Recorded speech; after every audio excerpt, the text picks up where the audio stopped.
7332. Jennifer Tipton is on the front lines of TDOT safety efforts. On the left shoulder, have a motorcycle. Sitting on the shoulder, no problem. As an operator at the Transportation Management Center in Nashville, Tipton watches the highways and makes sure those in need get help fast. When we get really busy, the phone is ringing off the hook. Especially when we get a lot of crashes going on. Abby?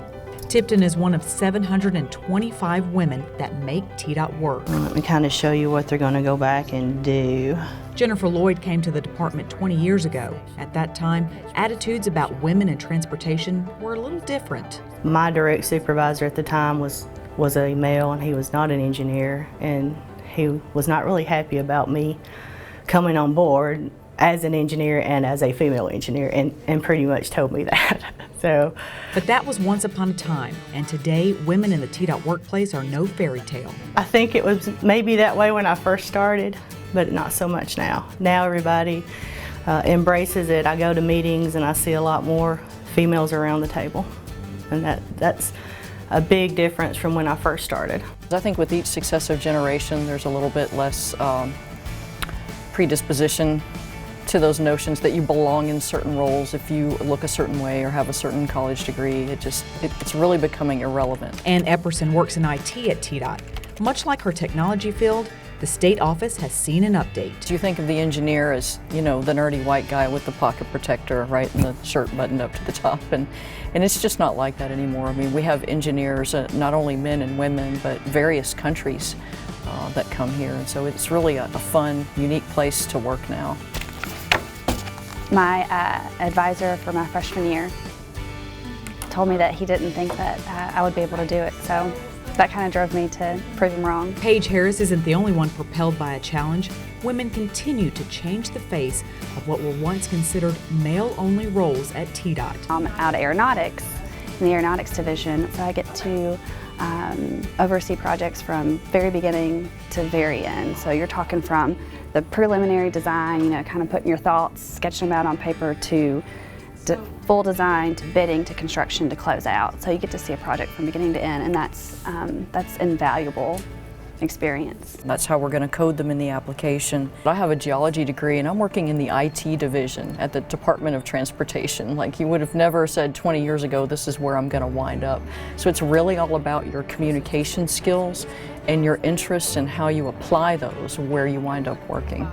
So if you're interested in something, go for it. Lloyd agrees that the days of gender-specific roles at TDOT are over.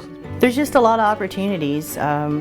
If you're good at computers and that's what you want to do, and you can read the roadway plans and you can learn that role of a roadway designer, it's an excellent place to be. If you want to be out in the field, there's the opportunities to go out and be on a site and see how a job's being built and learn from that. So it's not that you're going to be pushed into what you would typically think a female role would be.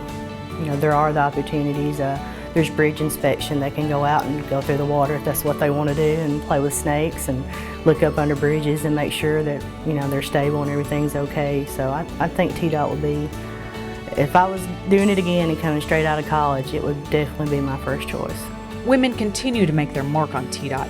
Getting here was not easy, but thanks to the countless women who paved the way, the future appears to have fewer roadblocks. To do what they did and get to where they've been, they've had to be very strong. It definitely takes 2 or 3 brave people to kind of push those walls down. But I think it's the age that we're in, we're able to enter the workforce and it be more accepting. But I think the department has some wonderful female mentors that have been here for a long time.